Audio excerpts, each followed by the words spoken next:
ಮಹಾದೇವಿ ಅಮ್ಮ ಶ್ರೀ ಚಕ್ರವಾಸಿನಿ ಮಹಾದೇವಿ ಅಮ್ಮ ಶ್ರೀ ಸಿಂಹವಾಹಿನಿ.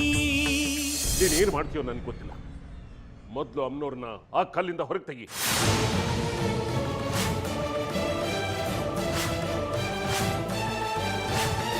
ಸಾಧ್ಯ ಇಲ್ಲ ವಿರೂಪಾಕ್ಷ.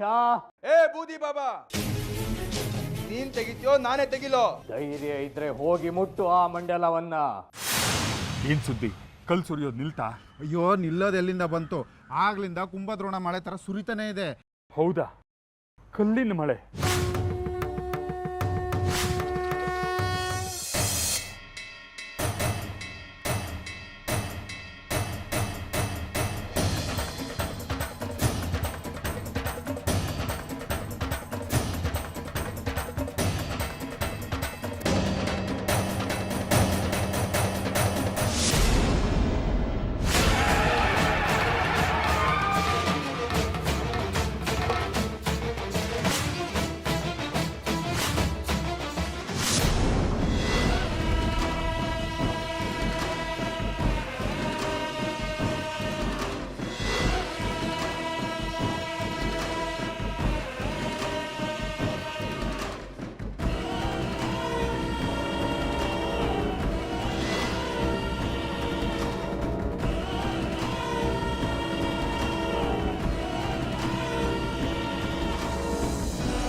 ಅರ್ಥ ಆಯ್ತಾ ಮಾರಿಬಿಡಿ ನನ್ನ ಮಂತ್ರಶಕ್ತಿ?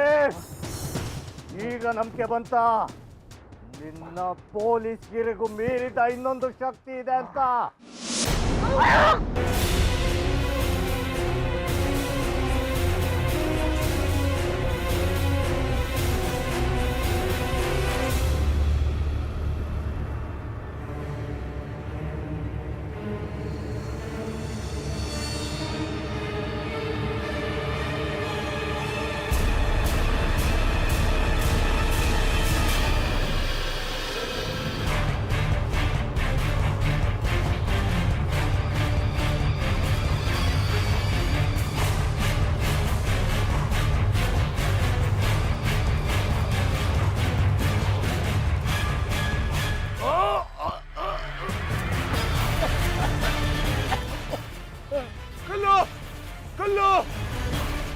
ಏನಾದ್ರೂ ಮಾಡು ಕಟ್ಕೆ, ಇಲ್ಲದೆ ಇದ್ರೆ ಮಾರಿ ಹುಡಿ ಉಸಿರಾಡೋದಕ್ಕೂ ಆಗದೆ, ಕೆಮ್ಮೋದಕ್ಕೂ ಆಗದೆ, ಕಲ್ಲನ್ನ ಕಕ್ಕಿ ಕಕ್ಕಿ ಸತ್ತು ಹೋಗ್ತಾನೆ. ವಿರೂಪಾಕ್ಷ, ನಾನ್ ಸಾಯೋದಿಲ್ಲ. ನನ್ನನ್ನು ಯಾವನ್ ಸಾಯಿಸೋನು ಬರ್ರಿ ನನ್ನ ಮುಂದೆ, ಅವ್ರ ತಲೆ ಜಂಡಾಡ್ಬಿಡ್ತೀನಿ.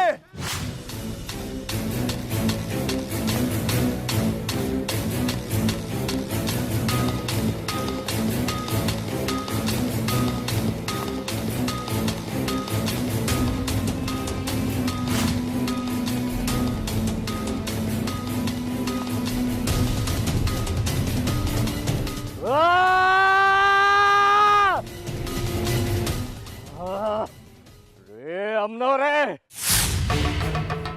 ನಾನು ನಿನ್ನ ಬಂಧಿಸಿದ್ದೇನೆ. ಆದ್ರೂ ಏನು ನಿನ್ನ ಈ ಮಾಯದ ಆಟಗಳು? ಏನು ಇದು ನಿನ್ನ ಕುಚೇಷ್ಟೆಗಳು?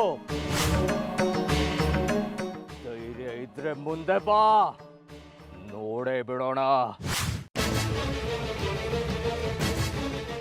ನನ್ನ ವಿದ್ಯೆನೋ ನಿನ್ನ ಶಕ್ತಿನೋ ಅಂತ ಅಲ್ಲೆಲ್ಲೋ ಅಡ್ಗಿ ಕೂತ್ಕೊಂಡು ಕುಚೇಷ್ಟೆ ಮಾಡೋ ಮಾಯಾವೇ, ಬಾ ನನ್ನ ಮುಂದೆ ಬಾ.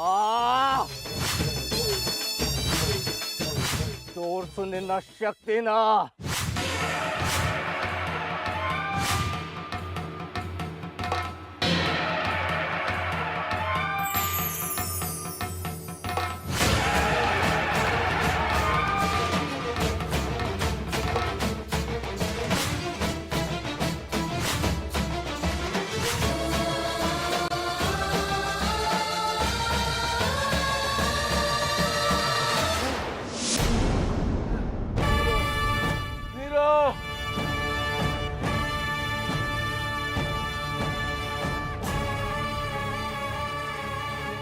ನೀನೇ ಸೃಷ್ಟಿ ಮಾಡಿದ್ ತೊಂದ್ರೆನ ನೀನೇ ಪರಿಹರಿಸೋದಕ್ಕಾಗ್ಲಿಲ್ಲ ಅಂತ ಆದ್ಮೇಲೆ ಯಾಕೆ ಹುಟ್ಟಾಕ್ದೆ ಈ ಸಮಸ್ಯೆನ?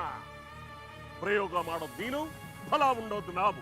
ಅಲ್ಲಿ ಅಮ್ಮನವರು ವಿಜೃಂಭಿಸ್ತಾ ಇರ್ತಾರೆ. ಇಲ್ಲ, ಇದಕ್ಕೊಂದು ಅಂತ್ಯ ಕಾಣಿಸ್ಲೇಬೇಕು. ಅಂತ್ಯ ಕಾಣೋದಕ್ಕೆ ಮುಂಚೆ ಮಾರಿಗುಡಿನ ಸರ್ ಮಾಡು. ಇನ್ನೇನು ಉತ್ಸವ ಹತ್ರ ಬರ್ತಾ ಇದೆ. ಈಗಲೇ ನಾವು ನಿಷ್ಕ್ರಿಯರಾಗ್ಬಿಟ್ರೆ ನಮ್ ಗುರಿ ಸಾಧನೆ ಹೇಗೆ? ಮೊದ್ಲು ಈ ಕಲ್ಲಿನ ಮಳೆಯಲ್ಲಿ ನಿಲ್ಸೋ. ಇಲ್ಲಿ ನಾವು ಕಲ್ಲು ಹೆಕ್ತಾ ಇದ್ರೆ ಮುಂದಿನ ಕೆಲಸ ಯಾವಾಗ ಆಗೋದು? ಕಡ್ಗೆ ನಿಂತ್ಕೋ. ಕಡ್ಗೆ, ನೀನು ಹೀಗೆ ವಿಮುಖನಾಗಿ ಹೊರಟುಬಿಟ್ರೆ ಪರಿಹಾರ ಏನು? ನಾವು ಪಡ್ತಿರೋ ಸಲಿಕೆ. ಅದಕ್ಕೆ ನನಗೆ ಏಕಾಂತ ಬೇಕು ವಿರೂಪಾಕ್ಷ. ನಿನ್ನ ಅಮ್ಮನವ್ರನ್ನ ಮಣಿಸೋದಕ್ಕೆ, ಅವಳಿಗೆ ಬಲವಾದ ಪೆಟ್ಟು ಕೊಡೋದಕ್ಕೆ ಬೇರೆ ಏನಾದರೂ ದಾರಿ ಹುಡುಕ್ಬೇಕು. ಅದನ್ನ ಯೋಚನೆ ಮಾಡೋದಕ್ಕೆ ನನಗೆ ಏಕಾಂತ ಬೇಕು. ಅಲ್ಲಿವರೆಗೂ ಸ್ವಲ್ಪ ದಿನ ನನ್ನನ್ನು ಬಿಟ್ಬಿಡು. ಸ್ವಲ್ಪ ದಿನ ನನ್ನನ್ನು ಬಿಟ್ಬಿಡು ಅಂದ್ರೆ ಏನರ್ಥ? ಅಲ್ಲಿವರೆಗೂ ಈ ಕಲ್ಲು ಮಳೆನ ನಾವು ಸಹಿಸ್ಕೊಂಡಿರ್ಬೇಕಾ? ಅಲ್ಲಿವರೆಗೂ ಈ ಕಲ್ಲು ಮಳೆನ ನಾವು ಅನುಭವಿಸ್ಬೇಕಾ? ಅಷ್ಟರಲ್ಲಿ ಅನ್ನ ನೀರು ಇಲ್ಲದೆ ಹಸುವಿನಿಂದ ಈ ಕಲ್ಲುಗಳಲ್ಲೇ ಸಮಾಧಿ ಆಗೋಗ್ಬಿಡ್ತೀವಿ.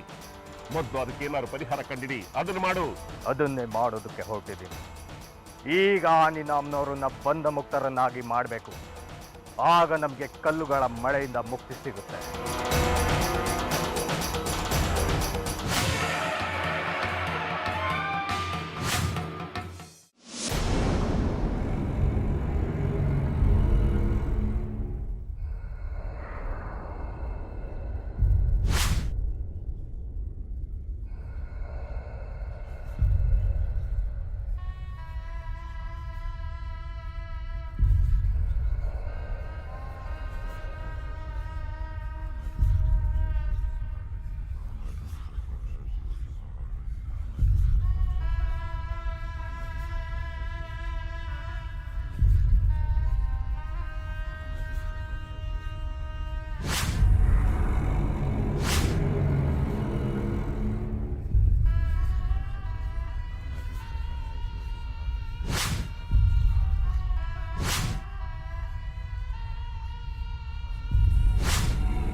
ಇನ್ನು ಕಲ್ಲುಗಳ ಪ್ರಭಾವ ಇರೋದಿಲ್ಲ ವಿರೂಪಾಕ್ಷ.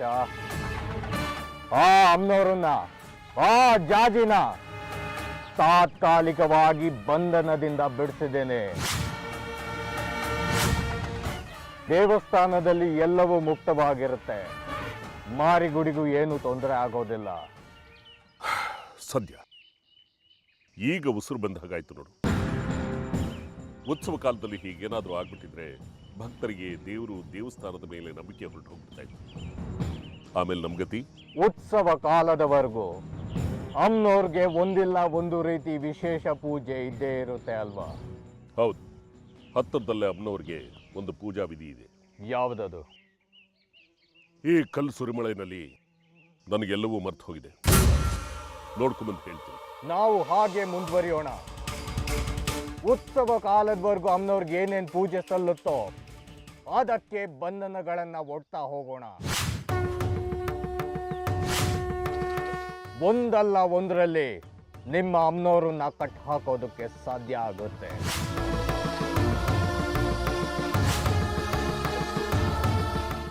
ಮರಳಿ ಯತ್ನವ ಮಾಡು ಅನ್ನೋ ಹಾಗೆ ನಾವು ನಮ್ಮ ಶಕ್ತಿಗಳನ್ನ ಪ್ರಯೋಗ ಮಾಡ್ತಾ ಹೋಗೋಣ. ಆ ನಿನ್ನ ಅಮ್ಮನವ್ರು ಕೂಡ ಇದನ್ನ ಬಿಡಿಸ್ಕೊಳ್ಳೋದಕ್ಕೆ ಪ್ರಯತ್ನ ಪಡ್ತಾ ಇರ್ತಾಳೆ. ಇದು ಒಂದ್ ರೀತಿ ಚದುರಂಗದ ಆಟದ ಥರ ಸಾಗ್ತಾ ಇರಲಿ. ಆಗ ನಿನ್ನ ಅಮ್ಮನವರ ಪ್ರತಿಯೊಂದು ನಡೆಯು ನಮಗೆ ಗೊತ್ತಾಗ್ತಾ ಹೋಗುತ್ತೆ. ಶ್ರೀಚಕ್ರ ಕಾಲದ ಹೊತ್ತಿಗೆ ಅವಳ ಬಲಹೀನತೆ ಏನು ಅಂತ ಗೊತ್ತಾಗುತ್ತೆ. ಹಾಗೆ ಆಗಲಿ.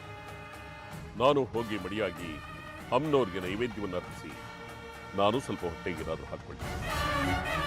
ಮಾರಿಗುಡಿನೂ ಸುಸ್ತಾಗಿ ಗಬ್ಬೆದ್ದು ಹೋಗಿದ್ದಾನೆ. ಅವನಿಗೂ ಏನಾದರೂ ಮಾಡು, ನೀನು ಸ್ವಲ್ಪ ಏನಾದರೂ ತಿನ್ನು. ಅರ್ಚಾಡೋದಕ್ಕೆ ಶಕ್ತಿ ಬೇಕಲ್ವ? ನಾನು ಹೋಗಿ ಮುಂದಿನ ಪೂಜಾ ವಿಧಿವಿಧಾನಗಳೇನು ಏನು ಅಂತ ತಿಳ್ಕೊಂಡು ಬಂದು ಹೇಳ್ತೀನಿ.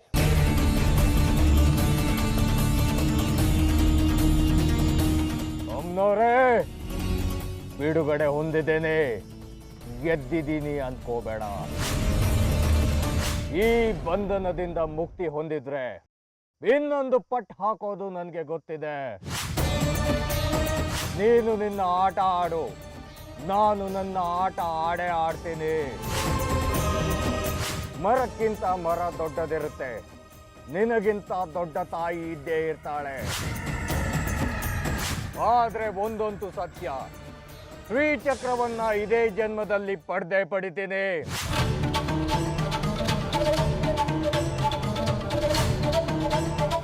ಅದನ್ನ ಯಾರಿಂದಾನು ತಪ್ಪಿಸೋದಕ್ಕೆ ಸಾಧ್ಯ ಇಲ್ಲ.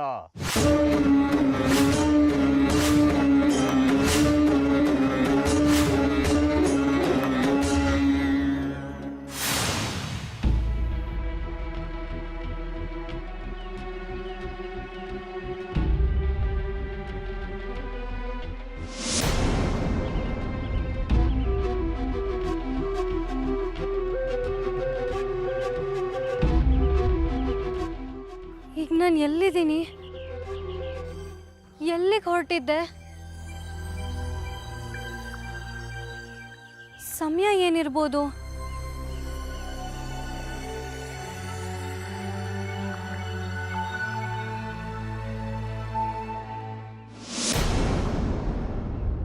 ಏ ಜಾಜಿ, ಇಲ್ಲೇನು ಮಾಡ್ತಾ ಇದೀಯಾ? ಯಾರನ್ನು ಹುಡುಕ್ತಾ ಇದೆಯಾ? ಒಳ್ಳೆ ಕೇಳ್ಕೊಟ್ಟು ಬೊಂಬೆ ಥರ ಆಡ್ತಾ ಇದೆಯಲ್ಲಮ್ಮ ಇತ್ತೀಚೆಗೆ ನೀನು. ನಾನು ನಿನಗೇನು ಹೇಳಿದ್ದೆ? ಉತ್ಸವಕ್ಕೆ ಜನ ಜಾಸ್ತಿ ಬರ್ತಾರೆ, ನೀನು ಬೇಗ ದೇವಸ್ಥಾನಕ್ಕೆ ಬಂದುಬಿಟ್ಟು ಗುಡಿಸಿ ರಂಗೋಲಿ ಹಾಕಿ ಎಲ್ಲ ಕೆಲಸನ ಮುಗಿಸ್ಬೇಕಂತ ಹೇಳಿರಲಿಲ್ಲ. ಇದನ್ನೆಲ್ಲ ನೀನು ಮಾಡಲಿ ಅಂದರೆ ನಿಮ್ಮ ಅಪ್ಪ ಮಾಡ್ತಾನ? ಇಲ್ಲ ಪಂಚಾಕ್ಷರಿಗಳೇ, ನಾನೇ ಮಾಡ್ತೀನಿ. ನಮ್ಮಪ್ಪ ಪ್ರಸಾದ ಮಾಡಬೇಕಲ್ಲ. ಗುಡಿಸಿ ಸಾರ್ಸಕ್ಕೆ ನಿಂತ್ಕೊಂಡ್ಬಿಟ್ರೆ ಅಮ್ಮನವ್ರಿಗೆ ಪ್ರಸಾದ ನೈವೇದ್ಯ ಮಾಡೋರು ಯಾರು? ಅಂದರೆ ನಾನೀಗ ದೇವಸ್ಥಾನಕ್ಕೆ ಹೊರಟಿದ್ದೀನಿ.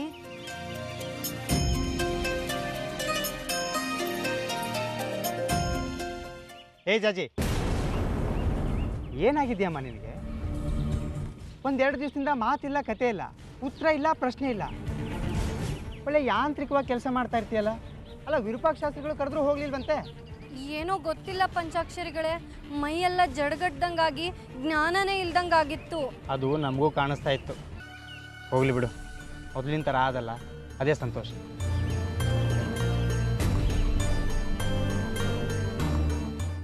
ಯಾಕೋ ಏನೂ ಸರಿ ಹೋಗ್ತಿಲ್ವಲ್ಲ. ಇದೇನು ಕನಸೋ ಭ್ರಮೆನೋ? ಎಲ್ಲ ಮರ್ತೋಗ್ತಿದ್ಯಲ್ಲ. ಅಮ್ಮ ತಾಯಿ, ನೀನೇ ಕಾಪಾಡಬೇಕು. ಮೊದಲು ಮನೆಗೆ ಹೋಗ್ಬಿಡ್ತೀನಿ.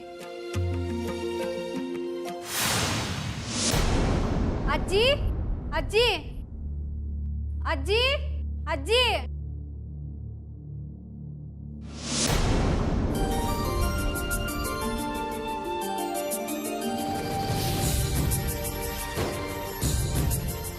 ಯಾಕಜ್ಜಿ ಹಾಗೆ ನೋಡ್ತಿದ್ದೀರಾ?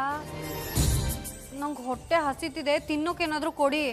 ಅಲ್ವೇ ಹೋಗುವಾಗ ಗೊಂಬೆ ತರ ಹೋದೆ, ಈಗ ನೋಡಿದ್ರೆ ರಂಬೆ ತರ ಆಡ್ತಿದ್ಯಲೇ. ರಂಬೆನೋ ಕೊಂಬೆನೋ ಅದೆಲ್ಲ ನನಗೆ ಗೊತ್ತಿಲ್ಲ. ನನಗೆ ಹೊಟ್ಟೆ ಹಸಿತಿದೆ, ತಿನ್ನೋಕೇನಾದ್ರೂ ಕೊಡಿ. ಅಡಿಗೆ ಮಾಡ್ತೀನಿ, ಆಮೇಲೆ ಹೊಟ್ಟೆ ತುಂಬ ಊಟ ಮಾಡಿವಿ ಅಂತೆ.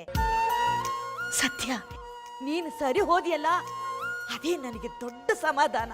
ಅಯ್ಯೋ, ಸರಿ ಹೋಗೋದಕ್ಕೆ ನನಗೇನಾಗಿತ್ತು? ಏನು ಕೀಲ್ ಗೊಂಬೆ ತರ ಇದ್ದೆ ಕಣಮ್ಮ. ಈ ಜೀವನೇ ಇಲ್ದೆ ಬರೀ ದೇಹನೇ ಓಡಾಡ್ಕೊಂಡಿರುತ್ತಲ್ಲ, ಹಾಗಿದ್ದೆ ನೀನು. ಹೌದಾ? ನನಗೆ ಯಾವುದು ಗೊತ್ತೇ ಆಗ್ಲಿಲ್ಲ. ನೀವಾದ್ರೂ ಹೇಳೋದಲ್ವಾ? ಸರಿಯಾಗಿ ಹೇಳ್ದೆ ನೀನು. ನಿನಗೆ ಏನು ಗೊತ್ತಾಗ್ತಿರ್ಲಿಲ್ಲ ಅಂದ್ಮೇಲೆ ನಾವೇನ್ ಹೇಳಿದ್ರು ಏನೇ ಪ್ರಯೋಜನ?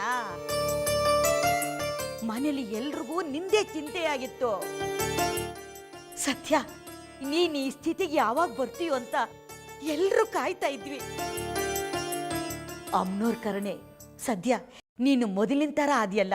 ಅಯ್ಯೋ, ನಂಗೆ ಕೇಳಿ ಕೇಳಿ ಸಾಕಾಗೋಗಿದೆ. ಎಲ್ಲರೂ ಇದೇ ಕೇಳ್ತಿದ್ದಾರೆ, ಸರಿ ಹೋದ್ಯಾ ಸರಿ ಹೋದ್ಯಾ ಅಂತ. ಇಲ್ಲ ಅಂದ್ರೆ ಏನಾಗಿತ್ತು ನಿನ್ಗೆ ಅಂತ ಪ್ರಶ್ನೆ ಕೇಳ್ತಾರೆ. ನನಗೆ ಊಟನೂ ಬೇಡ, ಏನು ಬೇಡ, ಹುಚ್ಚ ಹಿಡಿತಿದೆ ನನ್ಗೆ. ಅಯ್ಯಯ್ಯೋ ಬೇಡ ತಾಯಿ, ಇಷ್ಟು ದಿನ ಮೌನ ಗೌರಿ ಆಗಿದ್ದೆ, ಈಗ ತಾನೇ ಸರಿ ಹೋಗಿದೀಯ. ಮತ್ತೆ ಹುಚ್ಚಿ ಆಗ್ತೀನಿ ಅಂತ ಹೇಳ್ಬೇಡ ಕಣೆ. ಬಿಡ್ತು ಬಿಡ್ತು ಅನ್ನೋ. ಇನ್ನು ಈ ವಿಚಾರನ ಮಾತಾಡೋದೇ ಬೇಡ. ಮನೇಲಿ ಎಲ್ರಿಗೂ ಹೇಳ್ತೀನಿ, ನಿನ್ನ ಹತ್ರ ಹಳೆ ವಿಚಾರನ ಯಾರೂ ಮಾತಾಡಲ್ಲ, ಆಯ್ತಾ?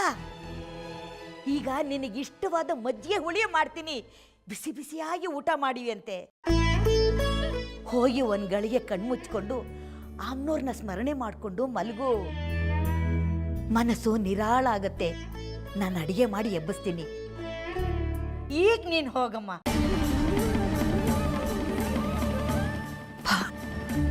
ಯಾರೇ ಬಂದ್ರು ಮೊದಲು ಅವ್ರಿಗೆ ಹೇಳ್ಬಿಡ್ಬೇಕು, ಜಾಜಿ ಹತ್ರ ಹಳೆ ವಿಷಯ ಕೆದಕ್ಬೇಡಿ, ಅವಳಿಗೆ ಹುಚ್ಚಿಡಿತೆ ಅಂತ.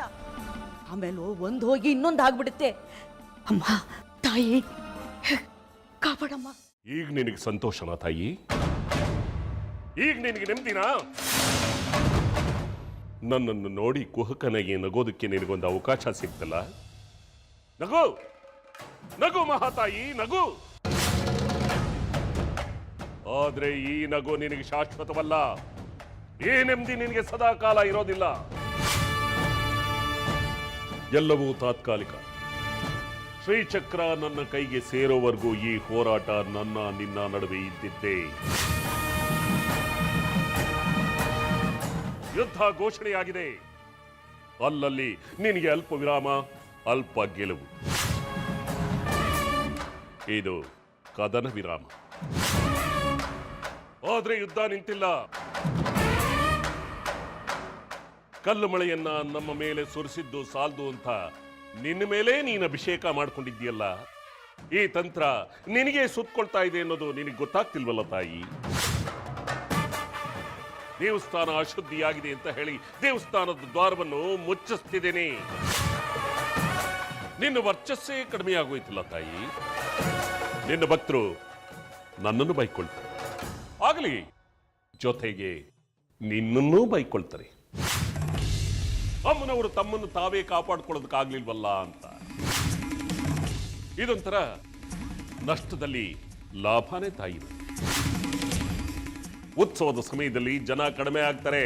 ನಿನ್ನ ಭಕ್ತಾದಿಗಳು ಕಡಿಮೆ ಆದಷ್ಟು ನಾನು ಶ್ರೀಚಕ್ರವನ್ನು ದಕ್ಕಿಸ್ಕೊಳ್ಳೋದಕ್ಕೆ ಅವಕಾಶಗಳು ಹೆಚ್ಚಿರುತ್ತೆ.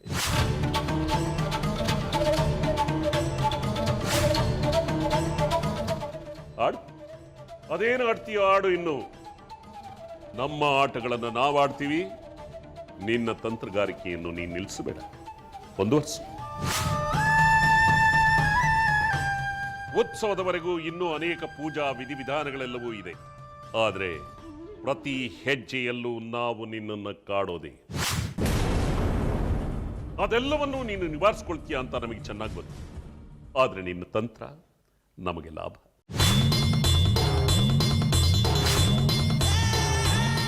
ಶರಣು ತಾಯಿ, ಶರಣು. ನಿನ್ನ ಮಹಿಮೆ ಅಪಾರ. ಹೀಗೆ ಸಾಗಲಿ ನಮ್ಮ ನಿನ್ನ ನಡುವಿನ ಶ್ರೀಚಕ್ರ ಧರ್ಮ ಯುದ್ಧ.